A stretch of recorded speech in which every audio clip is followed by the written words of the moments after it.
తాంబూలాలు ఇచ్చేసాం తన్నుకు చావండి అనే ఏదో ఒక సామెత ఉంటుంది. అలా తయారైందా రైతుల పరిస్థితి?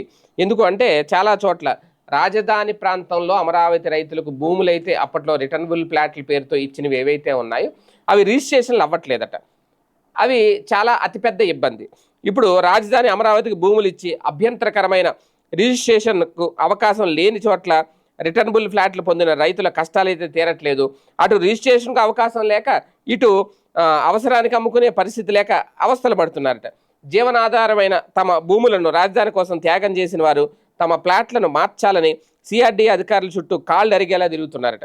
ఈ సమస్యను వైసీపీ ప్రభుత్వం ఉద్దేశపూర్వకంగా 5 ఏళ్లు గాలికి వదిలేసింది.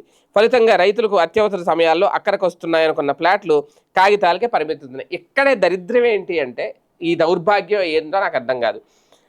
అంతా బాగానే రాశారు, ఇబ్బంది పడుతున్నారు రైతులు, వాళ్ళు అమ్ముకోవాలంటే వీల్లేదు. 5 ఏళ్ల పాటు ఈ సమస్యను గాలికి వదిలేసిన వైసీపీ మధ్యలో వైసీపీ ప్రభుత్వం ఎందుకు? వైసీపీ ప్రభుత్వం అయిపోయి 5 ఏళ్ళు అయిపోయి 6వ ఏడు వచ్చేసి 6 ఏళ్ళు పూర్తి అయిపోయింది. ఈ ప్రభుత్వం వచ్చి సంవత్సరం అయింది. సిఆర్డీ ఆల్రెడీ నడుస్తోంది. మళ్ళీ అదే చైర్మన్ నారాయణ గారే సిఆర్డీ కొనసాగుతున్నారు. ఇప్పుడు ఈ సంవత్సరంలో మరి ఈ ప్రభుత్వం ఎందుకు చేయలేకపోయిందని ప్రశ్నించాలి కదా. అంతే తప్ప జగన్ చేయలేదు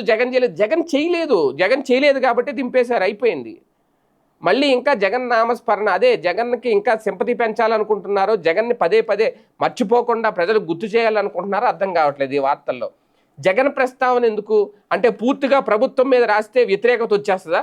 ఒకవేళ చంద్రబాబు నాయుడు గారి ప్రభుత్వం ఏమన్నా ఈ పత్రికల్లో మాకు వ్యతిరేకంగా రాస్తున్నారని ప్రశ్నిస్తారని చెప్పి అందులో జగన్ని గత వైసీపీ ప్రభుత్వాన్ని ఇన్వాల్వ్ చేస్తున్నారో ఏంటో అర్థం కాదు. అద్భుతంగా రాస్తున్నారు వార్త, మధ్యలో ఎక్కడో జగన్ని ఇరికించకపోతే తప్ప సంతృప్తి చెందట్లేదు ఈ వార్త రాసేవాళ్ళు కూడా.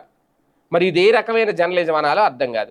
రైతులకి ఇబ్బందులు పడుతున్నారు, రిటర్నబుల్ ఫ్లాట్లు అది రిజిస్ట్రేషన్ అవ్వట్లేదు, అమ్ముకునే వీలు లేదు, వాళ్ళు భూములు త్యాగాలు చేసి బాధపడుతున్నారు. అంతవరకు బాగుంది, మంచి వార్త.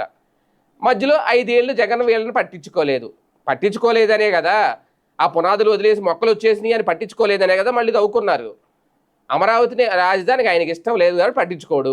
5 ఏళ్ళ పాటు ఆయన 3 రాజధానులు జపం చేశాడు, అయిపోయింది. అందుకే గద్దె దించారు, ప్రజలు పక్కన కూర్చోబెట్టారు.